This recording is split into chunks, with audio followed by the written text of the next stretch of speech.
দিনের বেলা সাংসারিক কাজকর্ম কইরা রাত্রে যখন ঘুমের ঘরে যাইত দৈনন্দিন তাওরাত কিতাবটা খুললা পড়তো, যেখানে লেখা আছে আহাম্মদ, সঙ্গে সঙ্গে চুমা দিয়ে বুকের মধ্যে লাগাইতো। আমার বন্ধুকে ভালোবাসার কারণে, আমার বন্ধুর নামকে সম্মান করার কারণে আমি আল্লাহ তার 250 বছরের গুনাহ মাফ করে দিয়া তার নামটা অলির খাতার মধ্যে লিখেছি। ভাইরা, আলোচনা যাওয়ার আগে আল্লাহর অলির কথা বলতে হয়। যেই লোকটা আমার নবীর এই নাম মুবারককে তাজিম করেছেন, সেই লোকটা হলো মুসা নবীর উম্মত। তাওরাত কিতাবের মধ্যে পাওয়া যায় লোকটা দীর্ঘ 250 বছর হায়াত পেয়েছিল। লোকটা যেদিন মারা যায়, মুসা নবীর উম্মতরা বললেন, হুজুর আপনার উম্মত বটে, কিন্তু কোনো ভালো কাজ করে নাই, আমরা দেখি নাই।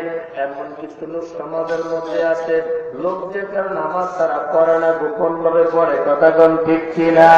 পাঞ্জাগানা পড়ে না, তাহাজ্জুদের নামাজ, আওয়ামের নামাজ, তাসবিহের নামাজ একা একা ঘরের মধ্যে একলা ভাবে পড়ে। আমার বাবারা, ভাইয়েরা, বন্ধুরা, লোকটা ওই জনমন ধরতে পারে না, বুঝতে পারে না, কথা বলেন ঠিক কিনা? ওই লোকটা যখন ইন্তেকাল করেন, মুসা নবীর উম্মতদের হুজুর কি করতে পারে? মুসা আলাইহিস সালাম বললেন, এই লোকটাকে গোসল দিবা না, কাফন হবে না, জানাজার নামাজও হবে না, রশি লাগাইয়া রাস্তার মধ্যে পালায় দিবা, জঙ্গলার হিংস জানোয়ার খেয়ে গেলে অন্য লোকের দেখে ভয় পায়, ইবাদত বন্দেগীর মধ্যে মগ্ন হয়। এজন্য লোকটারে গোসল দিল না, জানাজার নামাজও হইল না, গলার মধ্যে রশি লাগাইয়া পাহাড়ের কিনারের মধ্যে গলায় দিলেন। রাত্রে গভীর আমার আল্লাহ লাগবেন, মুসা কালিমুল্লাহ ঘুমাইতেছেন নাকি? মুসা নবী কয়, না আল্লাহ ঘুমায় না। নবী যারা, ওলি যারা, আল্লাহ বন্ধু যারা চোখ বন্ধ করে ঘুমাইল, তাদের ঘুম হয় না, অন্তর জিকির করে আল্লাহর কথা কোন ঠিক কিনা? এটাকে বলা হয় কাশফ কারামত। কাশফ, কথা বলে, কাশফ কারামত। দুইটা চোখ কিন্তু সবার মাঝে আছে, এই দুইটা চোখ সবার মাঝে আছে। আল্লাহকে ওয়ালাহুম আয়ুনুন লা ইবসিরুনা বিহা, বাংলা করে চোখ দিয়ে চোখ দিয়ে দেখোস না। আমি আপনাদের খেদমতে ছোট্ট একটা কথা জানতে চাই। বাবা আমার, ভাইয়ের আমার, মানুষ যখন রাত্রে ঘুমায় চোখ বন্ধ না খোলা? বন্ধ। এতগুলি মানুষ, আমার তো আরো বেশি হওয়ার কথা। রাত্রে যখন আমরা ঘুমাই চোখ কি বন্ধ না খোলা?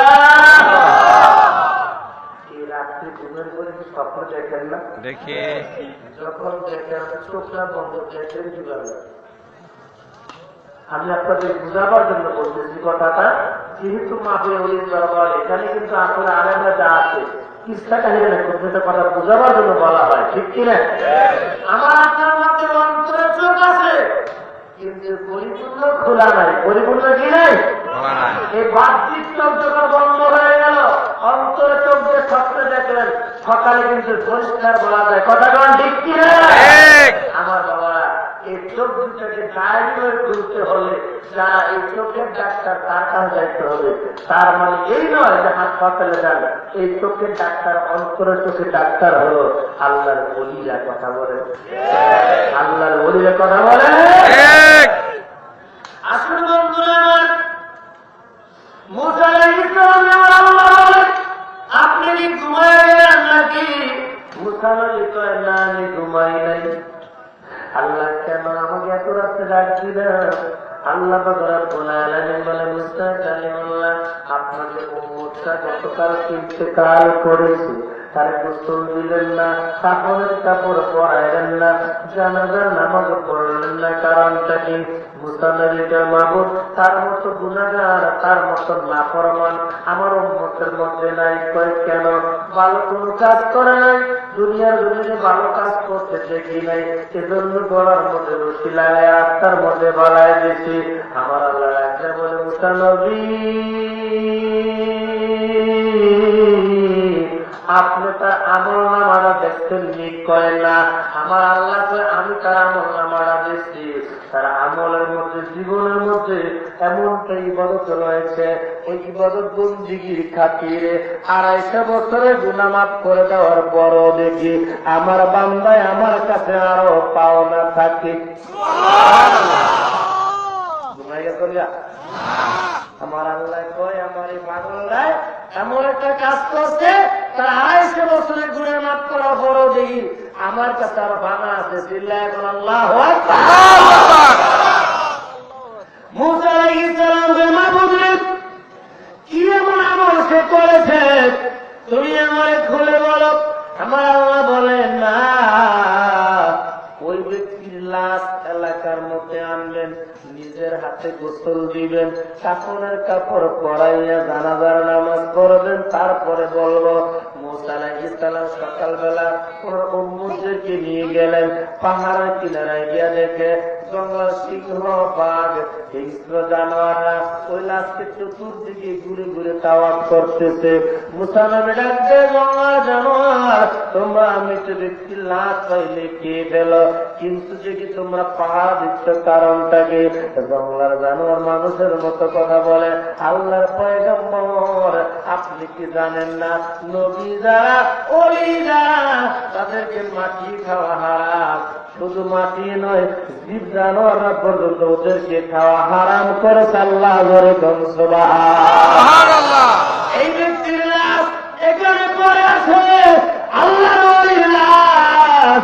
এই জন্য যার কোনো ক্ষতি না হয় আমরা জঙ্গলার জানোয়াররা এটা সারা রাত্র ঘুরে ঘুরে তাকে পাহারা দিচ্ছি। আমার বন্ধুরা আমার মুসা নবী তার লাশকে উম্মতদেরকে নিয়ে এলাকার মধ্যে আনলেন, গোসল দিলেন, কাপড়ের কাপড় পরাইয়া এখন জানাজার নামাজ পড়বে। ডাকতে বলে আল্লাহ বলো দেখি লোকটা এমন কি আমল করেছে যার কারণে 250 বছরের গুনাহ মাফ করে দিলা, তোমার ওলি বানাইয়া কি এমন সে আমল করেছে। আমার আল্লাহ বলে মুসা নবী যে তৌরাত কিতাব আল্লাহ আপনাকে দান করেছি, ওই তৌরাত কিতাব হল 70 খণ্ড। ওই কিতাবের মধ্যে আপনি মুসা নবীর নাম আছে 3 জায়গার মধ্যে, আমার বন্ধু হাবিবুল্লাহর নাম আছে 82 জায়গায়। সুবহানাল্লাহ। আমার বন্ধু হাবিবুল্লাহর নাম 82 জায়গার মধ্যে। আপনার এই উম্মতটা দিনের বেলা সাংসারিক কাজকর্ম কইরা রাত্রে যখন ঘুমের ঘরে যাইতো দৈনন্দিন তাওরাত কিতাবটা খুললা পড়তো, যেখানে লেখা আছে আহম্মদ সঙ্গে সঙ্গে চুমা দিয়ে বুকের মধ্যে লাগাইতো। আমার বন্ধুকে ভালোবাসার কারণে, আমার বন্ধুর নামকে সম্মান করার কারণে আমি আল্লাহ তার 250 বছরের গুনাহ মাফ করে দিয়া তার নামটা ওলির খাতার মধ্যে লিখেছি। আমার বাবারা নাম বরাস করলে তাজিম করবো কি করবো না? করবো। আল্লাহ আমার তৌফিক সকলে করে আমিন।